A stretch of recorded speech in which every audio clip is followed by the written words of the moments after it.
Okay, then. Bet you're going to be real thirsty soon. There were no sure things in life, he was thinking, but he couldn't imagine how any policeman could get him now. Was it foolish and dangerous to be this confident, he wondered? Not really, because he was also being realistic. There was no way to trace him now. There wasn't a single clue for them to follow. He had been planning to kidnap somebody famous since forever.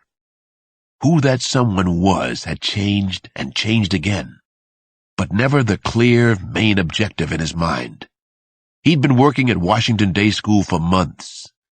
This moment, right now, proved it had been worth every sucky minute.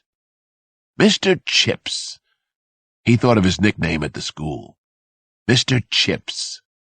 What a lovely, lovely bit of play acting he'd done. Real Academy Award stuff. As good as anything he'd seen since Robert De Niro in The King of Comedy. And that performance was a classic. De Niro himself had to be a psychopath in real life. Gary Sinigi finally pulled open the van's sliding door. Back to work, work, his fingers to the bone. One body at a time, he hauled the children out into the barn. First came Maggie Rose Dunn, then little boy Goldberg. He laid the unconscious boy and girl beside each other on the dirt floor. He undressed each child, leaving them in their underwear. He carefully prepared doses of secobarbital sodium. Just your friendly local pharmacist hard at work. The dose was somewhere between a sleeping pill and a hospital anesthetic. It would last for about 12 hours. He took out preloaded one-shot needles called Tubex. This was a closed injection system that came prepackaged, complete with dose and needle. He set out 2 tourniquets. He had to be very careful. The exact dosage could be tricky with small children. Next, he pulled the black Saab forward about 2 yards. This move exposed a 5-by-4-foot plot in the floor of the barn. He'd dug the hole during several previous visits to the deserted farm. Inside the open cavity was a homemade wooden compartment, a kind of shelter. It had its own oxygen tank supply. Everything but a color TV for watching reruns. He placed the Goldberg boy inside the wooden compartment first. Michael Goldberg weighed next to nothing in his arms, which was exactly what he felt about him. Nothing. Then came the little princess, the little pride and joy, Maggie Rose Dunn, all the way from La La Land originally. He slid the Tubex needles into each child's arm. He was extra careful to give each dose slowly, over a 3-minute period. The doses were measured by weight, 0.25 milligrams per kilogram of body weight. He checked the breathing of each child. Sleep tight, my multi-million-dollar babies. Gary Sinigi shut the trapdoor with a bang. Then he buried the wooden compartment under half a foot of fresh soil, inside the deserted storage barn, in the middle of God-forsaken Maryland farm country, just like little Charlie Lindbergh Jr. had been buried 60 years before. No one would find them out here, not until he wanted them found. If he wanted them found. Big if. Gary Sinigi trudged back up the dirt road to what remained of the ancient farmhouse. He wanted to wash up. He also wanted to start to enjoy this a little. He'd even brought a watchman to see himself on TV. Chapter 10. News bulletins were flashing on the television screen every 15 minutes or so. Gary Sinigi was right there on the high and mighty tube. He saw photographs of Mr. Chips on every news bulletin. The news reports didn't offer a clue about what was really going on, though. So this was fame. This was how fame felt. He liked it a lot. This is what he'd been practicing for all these years. Hi, Mom. Look who's on TV. It's the bad boy. There was only one glitch all afternoon, and that was the press conference given by the FBI. An agent named Roger Graham had spoken, and Agent Graham obviously thought he was hot shit. He wanted some fame for himself. "You think this is your movie, Graham? Wrong, baby," Gary Sinise shouted at the TV. "I'm the only star here." Sinise had been prowling around inside the farmhouse for several hours, watching the night slowly fall outside. He felt the different textures of darkness as they blanketed the farm. It was now 7 o'clock, and time to get on with his plan. "Let's do it." He pranced around the farmhouse like a prize fighter before a bout. "Let's get it on." For a while, he thought about Charles and Anne Murrell Lindbergh, his all-time favorite couple. That calmed him some. He thought about baby Charles, and about that poor fool, Bruno Hauptmann, who had obviously been framed for the brilliantly conceived and executed crime. He was convinced that the Lindbergh affair was the century's most elegant crime, not just because it remained unsolved.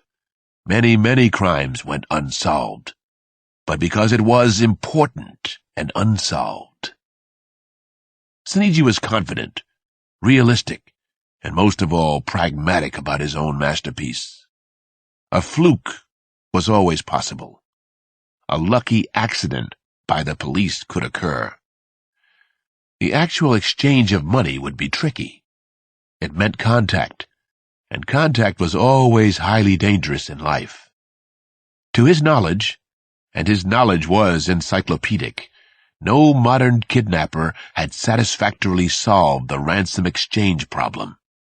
Not if they wanted to be paid for their labors, and he needed a huge payday for his multi-million-dollar kids. Wait until they hear how much money. The thought brought a smile to his lips.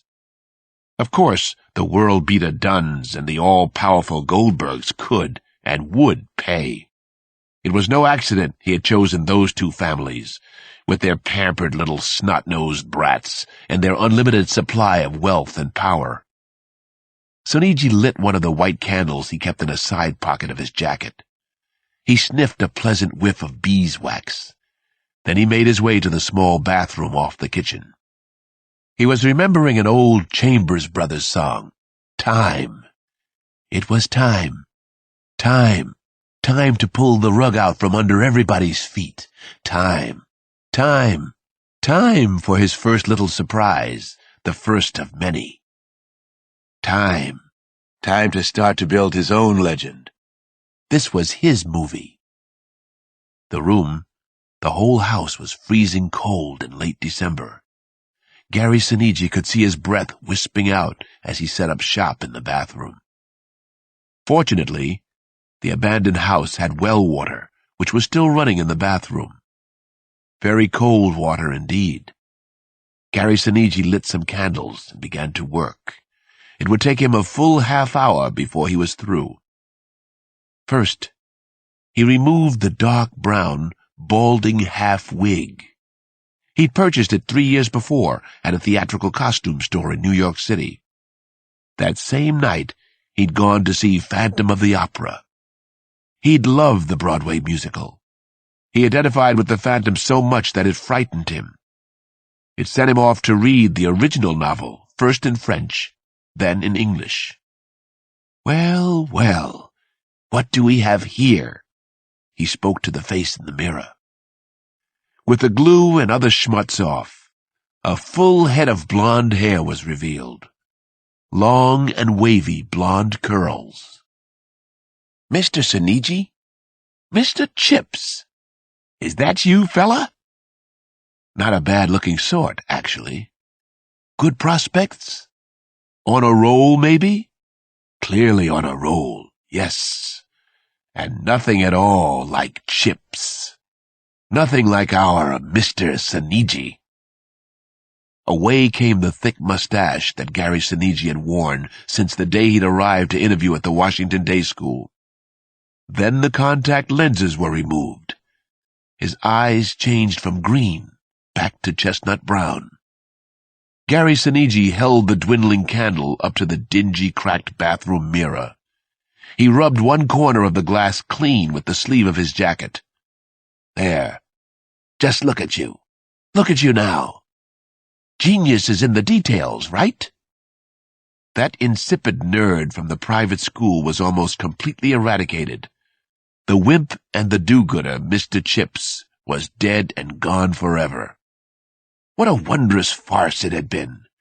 What a daring plan of action, and how well executed. A shame no one would ever know what had really happened. But whom could he tell? Gary Sinigi left the farmhouse around 11:30 p.m., right on his schedule. He walked to a detached garage that was north of the house. In a special place in the garage, very special, he hid $5,000 from his savings, his secret cachet, money he'd stolen over the years. That was part of the plan, too. Long-range thinking. Then he headed down to the barn and his car. Once he was inside the barn, he checked on the kids again. So far, so great. No complaints from the kiddies. The Saab started right up. He drove out to the main road, using only the dimmers. When he finally reached the highway, he flicked on the headlights. He still had work to do tonight. Masterpiece Theater continued. Cool beans. Chapter 11. FBI Special Agent Roger Graham lived in Manassas Park, midway between Washington and the FBI Academy in Quantico. Graham was tall and physically impressive, with short, sandy brown hair. He'd worked on several major kidnappings, but nothing quite as disturbing as this current nightmare. At a little past 1 that morning, Graham finally got home. Home was a sprawling colonial on an average street in Manassas Park. 6 bedrooms, 3 baths, a big yard that covered nearly 2 acres. Unfortunately, this had not been a normal day. Graham was drained and beaten up and bone-tired. He often wondered why he didn't just settle down and write another book. Take early retirement from the bureau. Get to know his 3 children before they fled from the house. The street in Manassas Park was deserted. Porch lights glowed down the line of the road, and they were a comforting, friendly sight. Lights appeared in the rearview mirror of Graham's Ford Bronco. A second car had stopped on the street in front of his house, its headlights gleaming. A man got out and waved a notepad that was clutched in his hand. "Agent Graham? Martin Bayer, New York Times," the man called out as he walked up the driveway. He flashed a press credential. Jesus Christ! Son of a bitching New York Times, Graham thought to himself. The reporter wore a dark suit, pinstripe shirt, rep tie. He was your basic, up-and-coming New York yuppie on assignment. All these assholes from the Times and the Post looked the same to Graham. Not a real reporter among them anymore. "You've come a long way at this hour for a no comment, Mr. Bayer. I'm sorry," Roger Graham said. "I can't give you anything on the kidnapping. Frankly, there isn't anything to give." He wasn't sorry, but who needed enemies at the New York Times? Those bastards could stick their poison pens in one of your ears and out the other. "One question, and one question only. I understand that you don't have to answer, but it's that important to me. For me to be here at 1 in the morning." "Okay, let's have it. What's your question?" Graham shut the door of his Bronco. He locked up for the night, flipped the car keys, and caught them. "Are all of you this incredibly insipid and stupid?" Gary Sinigi asked him. "That's my question, Graham Cracker." A long, sharp knife flashed forward once, then flashed again. The blade sliced back and forth across Roger Graham's throat. The first slashing motion pinned him back against his Ford Bronco. The second slashed his carotid artery. Graham dropped dead in his driveway. There had been no time to duck, run, or even say a prayer. "You're supposed to be a freaking star, Roger. You wanted to be the star, right? I see no evidence of that. None. Zero," Sinigi said. "You're supposed to be way better than this. I need to be challenged by the best and the brightest." Sinigi bent low and slid a single index card into the breast pocket of Agent Graham's white shirt. He patted the